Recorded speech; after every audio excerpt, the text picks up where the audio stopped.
किसी भी चीज़ को मैन्युफैक्चर करने के लिए या जैसे हमारे बिज़नेस के केस में अगर हम असेंबलिंग कर रहे हैं तो जो जो चीज़ें हमें रिक्वायर्ड हैं किसी भी फिनिश्ड गुड को प्रोड्यूस करने के लिए वो सारी हमने ऑलरेडी सिस्टम में पहले क्रिएट कर लेनी है before creating an assembly item.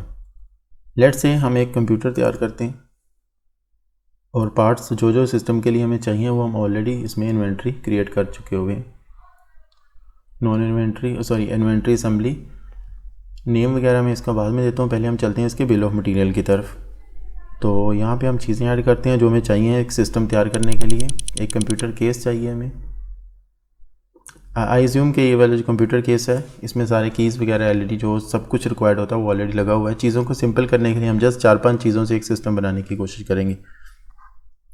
Then हम ऐड करते हैं इसमें computer board and again I assume कि ये कंप्लीट बोर्ड है, इस पर जो कुछ रिक्वायर्ड होता है वो ऑलरेडी लगा हुआ है सिवाय 1-2 कंपोनेंट्स के। हम वही कंपोनेंट यूज़ कर रहे हैं यहाँ पे जो कि कुछ लोग इतने टेक्निकल फील्ड में नहीं होंगे, तो हम सिर्फ वही पार्ट्स यूज़ कर रहे हैं जो हर एक बंदे को पता है कि ये चीज़ें सिस्टम में होती हैं। कंप्यूटर बोर्ड एक ऐड करते हैं जी कंप्लीट। इसके अलावा हमें चाहिए एक हार्ड डिस्क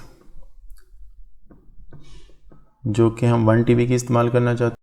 इसके अलावा हमें चाहिए एक processor, let's say i5।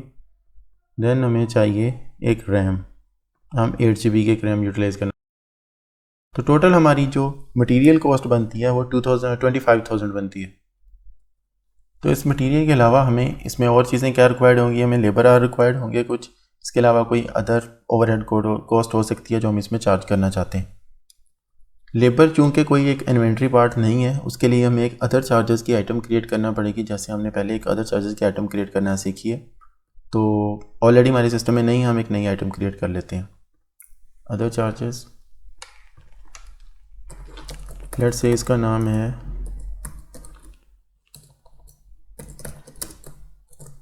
Assembly labour. This item is used in assemblies or an reimbursable charges. क्योंकि हम इन चार्जेस को असेंबलिंग में यूज़ करना चाहते हैं तो हम ये वाला ऑप्शन टिक कर देंगे। देन परचेज डिस्क्रिप्शन, हम परचेज तो ये करते ही नहीं, ऑलरेडी हमारी लेबर है, लेकिन फिर हमें कोई इसकी डिस्क्रिप्शन ऐड करना पड़ेगी, हम वो कर देते हैं। लेट्स से एक सिस्टम को असेंबल करने को एक बंदे को 20 मिनट्स रिक्वायर्ड है, जिनकी कॉस्ट है 200 रुपीज़। इसका ये एक्सपेंस लेजर हम चूज़ कर लेते हैं, ये डायरेक्ट लेबर कॉस्ट, इसका कोई प्रेफर्ड वेंडर नहीं है, सेल प्राइस कुछ भी नहीं है। इनकम अकाउंट अगर हम यहाँ पे कोई भी चूज़ कर लेते हैं तो कभी भी इस इनकम अकाउंट में कोई ट्रांजैक्शन नहीं जाएगी, क्योंकि ये वाली जो आइटम है अदर चार्जेस इसको हम कभी भी सेल नहीं करेंगे, ये जस्ट हमारे असेंबलिंग में यूज़ होगी। तो ये जो कॉस्ट है ये एक फिनिश्ड गुड की कंप्लीट कॉस्ट का पार्ट बन जाएगी और वो फिनिश्ड गुड सेल होगी, ना कि ये आइटम।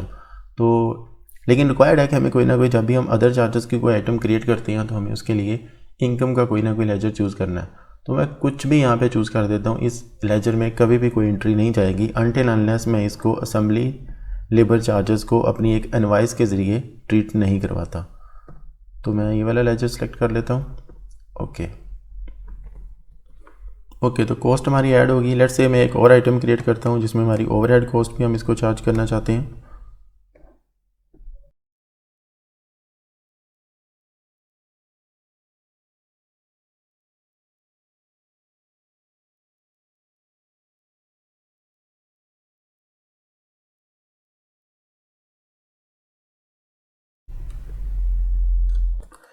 तो एक सिस्टम असेंबल करने की हमारे पास जो टोटल कॉस्ट आती है वो 25,500 रुपीज़ आती है।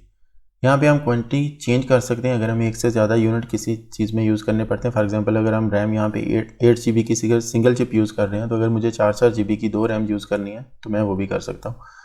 अगर किसी आइटम को आप कंप्लीट उसका जैसे उसको परचेज़ करते हैं वैसे ही यूज़ करते हैं, लेट्स से कोई आइटम है जिसको मैं कंप्लीट उसको बॉक्स में परचेज़ करता हूँ और कंप्लीट बॉक्स ही मुझे यहाँ पे यूज़ करना है, तो मैं वो भी चूज़ कर सकता हूँ।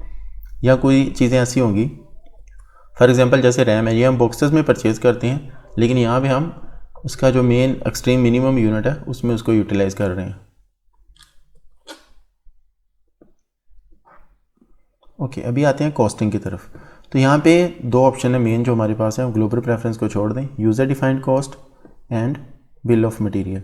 तो हम मूव करेंगे total bill of material cost की तरफ, क्योंकि यही मोस्ट प्रैक्टिकल वे है। जो भी हमारी फिनिश्ड चीज़ें हमने इन्वेंट्रीज में यूज़ की है उसकी टोटल कॉस्ट आ रही है 25,500 और यही हमारी एक सिस्टम की कॉस्ट होनी चाहिए अदर चार्जेस इंक्लूड करने के बाद। ये दूसरा तरीका है कि आप अपनी एक कॉस्ट डिफाइन कर दें यहाँ पे और आपको उसी कॉस्ट में प्रोड्यूस करना है, लेकिन इसमें काफ़ी बार मिसमैच आता रहता है और ये कोई प्रैक्टिकल वे भी नहीं है, ना ही ज़्यादातर लोग इसको यूज़ करते हैं। तो मोस्ट इफेक्टिव वे हमारा total bill of material cost का है।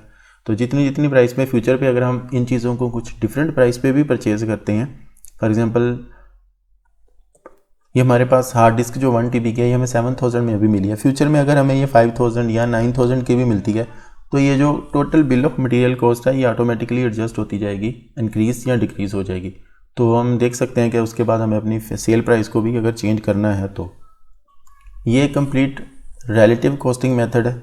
अगर आप फिक्स कॉस्ट कर देंगे तो आपकी चीज़ों की जो प्राइस है एवरेज प्राइस वो इंक्रीज़ डिक्रीज़ होती रहेगी, लेकिन उसका इम्पैक्ट इधर बिल ऑफ मटेरियल में रिफ्लेक्ट नहीं होगा और आपको ये आइडेंटिफाई करने में मुश्किल पेश आएगी कि आपकी जो बिल ऑफ मटेरियल की टोटल कॉस्ट है वो कितनी है और आया कि आपको अपनी सेल प्राइस इंक्रीज़ करने की या डिक्रीज़ करने की ज़रूरत है या नहीं। तो एक प्रॉपर कंपटीशन में रहने के लिए I think this is the best method. Assembly item की कंप्लीट कॉस्टिंग कर दी है, इसको एक कंप्लीट नाम देते हैं अभी।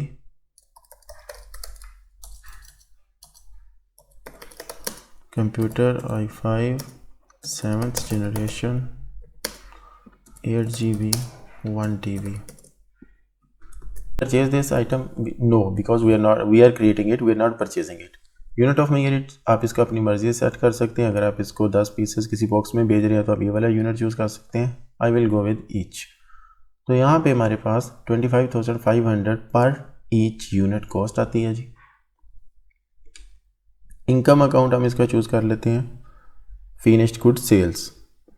इसके अलावा जब हम इसको प्रोड्यूस कर लेंगे बिल्डिंग असेंबली का ऑप्शन यूज़ करते हुए अगले मॉड्यूल में जाके हम सीखेंगे, तो जब फिनिश्ड गुड कंप्लीट बन जाएगी तो वो आपके इस लेजर में आके उसका एसेट बुक हो जाएगा। रीऑर्डर पॉइंट मैक्सिमम जो इकोनॉमिक ऑर्डर क्वांटिटी इसको हम बाद में सीखेंगे। दैट्स ऑल, हमारी एक असेंबली आइटम क्रिएट हो चुकी है जिसकी टोटल कॉस्ट 25,500 है। लेट्स से हम इसको 30,000 में सेल करना चाहते हैं तो हमारे पास 15% का मार्कअप है जो कि बहुत लो है। So I will increase its price to 35,000। That's all, हमारे पास एक कंप्लीट आइटम तैयार हो चुकी है, असेंबली आइटम। डिस्क्रिप्शन इसकी हम ऐड करना भूल गए हैं जिसको मैं अभी कर देता हूँ।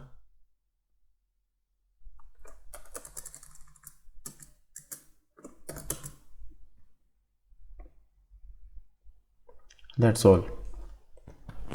अगले मॉड्यूल्स में चल के हम सीखेंगे कि इसको प्रोड्यूस कैसे करते हैं, किस तरह हमारा ये जो हमने यूनिट्स ऐड किए हैं इसमें ये कम होंगे और किस तरह एक फिनिश्ड गुड क्रिएट होगी।